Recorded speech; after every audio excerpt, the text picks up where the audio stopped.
Welcome to basics మన వెలుగు మన వార్తలు.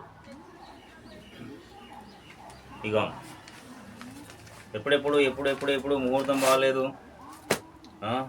పార్టీ ప్రక్షాళన జిల్లా కాంగ్రెస్ పార్టీ గురించి కాంగ్రెస్ పార్టీ జిల్లా అధ్యక్షులు మండల అధ్యక్షులు ఎందుకు నియమించలేదు అని చెప్పేసి మీనాక్షి నటరాజన్ గారు అడగడం, నిన్న ఒక ముందు పార్టీ ప్రక్షాళన చేసి మన ఏంటి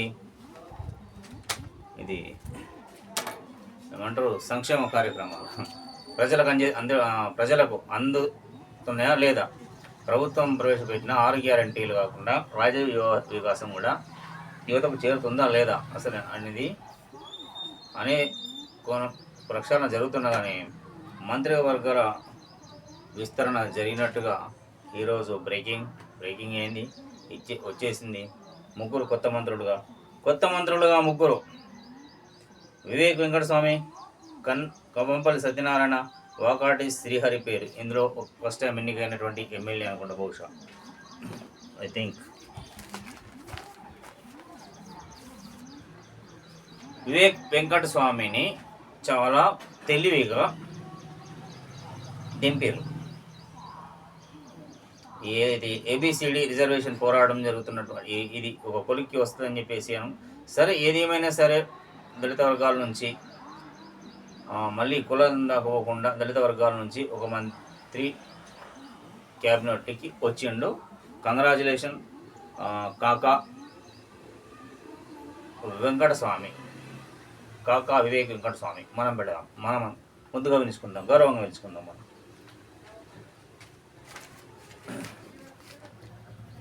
అలాగే అయితే ఈ మంత్రివర్గ విస్తరణ జరిగింది.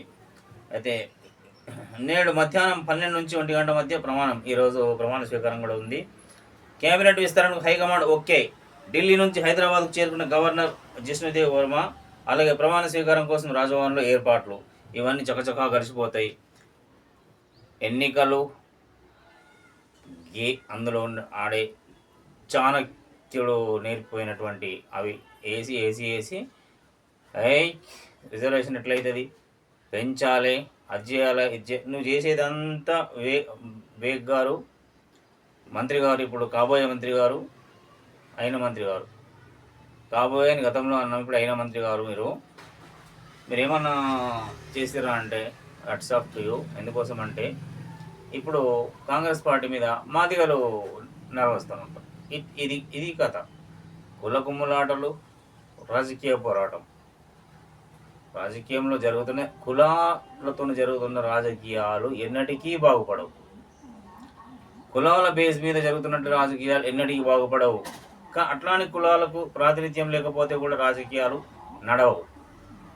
కానీ ఇది ఆల్రెడీ మాల వర్గం నుంచి అత్యున్నత పదవిలో డిప్యూటీ సీఎం గారు ఉన్నారు కాబట్టి ఇతర మాదిగా వ్యక్తికి ఇచ్చుంటే న్యాయంగా ఉండేదని మేము చాలామంది నిన్ననే మాకు ఫోన్లు చేశాను, మాట్లాడాను, ప్రత్యక్షంగా కూడా మాట్లాడాను. ఫోన్లు పక్కన పెడితే ప్రత్యక్షంగా మాట్లాడాను. ఇక సరే, రాజకీయం అటు ఉంటే కాళేశ్వరం డిజైన్ పూర్తిగా కేసీఆర్దే అన్నది మామూలు మనిషి కాదు.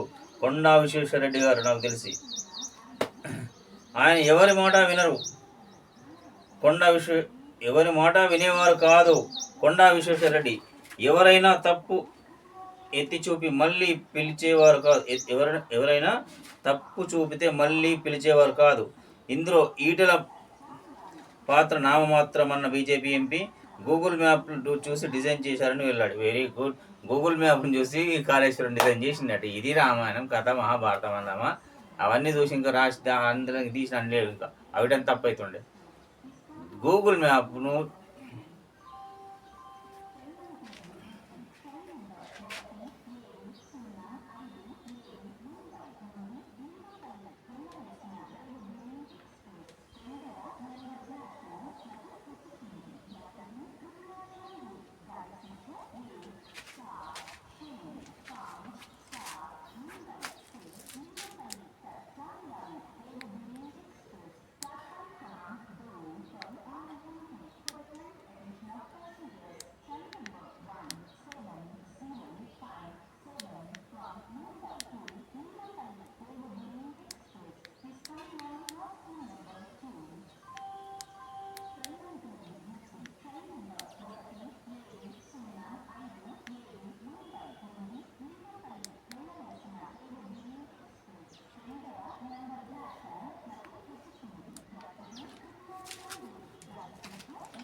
కొండా విశ్వేశ్వరరెడ్డి గారు చాలా మంచి వ్యక్తి. అతను చెప్పినటువంటి మాట పచ్చి నిజం అని నమ్మచ్చు. మేమైతే నమ్ముతున్నాం. గూగుల్ మ్యాప్ చూసి కేసీఆర్ గారు కాళేశ్వరం డిజైన్ చేశారంట.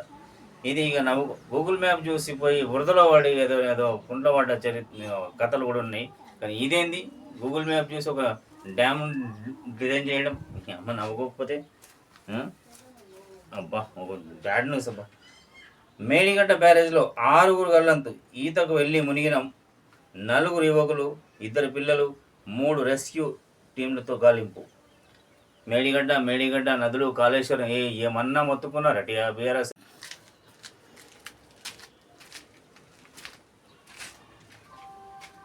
అందులోకి వెళ్ళి 3 యువకులు 2 పిల్లలు ఆ బ్యారేజ్లో పడి గల్లంతయ్యారు. మరి ఇక గాలింపు చర్యలు కొనసాగుతున్నాయి. దొరకాలని దేవుణ్ణి మొక్కుకుందాం, కోరుకుందాం.